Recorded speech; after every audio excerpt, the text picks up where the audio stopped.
Kumusta naman kayo mga bes? Ang outfit natin ngayon, naka-filter lang yan mga bes. Ay, Diyos ko, lang ligo, kaya nag-filter tayo. So, kahit pa paano man lang, maranasan mong maging ganito itsura mo sa filter. So, anyways, maraming salamat sa patuloy niyong panonood at pag-share ng mga ideas dyan. Sa mga naghahanap ng AFAM talaga, ito ang maipayo ko sa inyo. Ito yung mga ways, ito yung mga dapat nyong gawin na kadalasan ay na-attract talaga ang mga AFAM nito. Based on experience ba yan, Bes? Base sa karanasan talaga, oh. Kasi ang tagal ko rin naghanap ng AFAM, na matinong AFAM. Marami kasi yung mga pasaway muna bago yung matino. So, ito yung ugali ko kung isa sa mga naisip ko na siyang naging dahilan kung bakit nagustuhan rin ako ng Mr. ko. So, sa tagal ba naman ang paghahanap? Pero actually, naghahanap ako, relax-relax ako noon kasi nagsimula ako nung medyo bata pa, nasa 20s. Pero na-meet ko si Mr. 30 plus na ako noon. So, sekreto, ganito, dapat be yourself.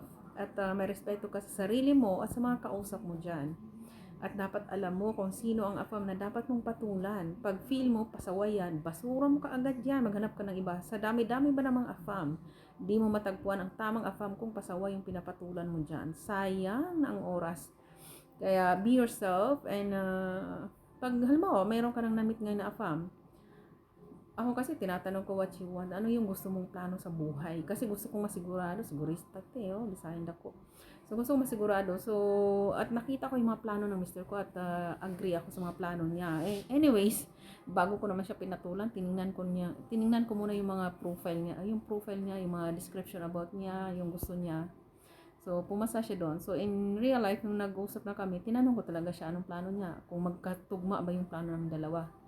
At tiningnan ko siya kung paano niya ako itrato. So, nakita ko na pumasa si Mr. ko. Kaya, narespeto ko siya at wag niyo abusuhin yung AFAM. Ingatan niyo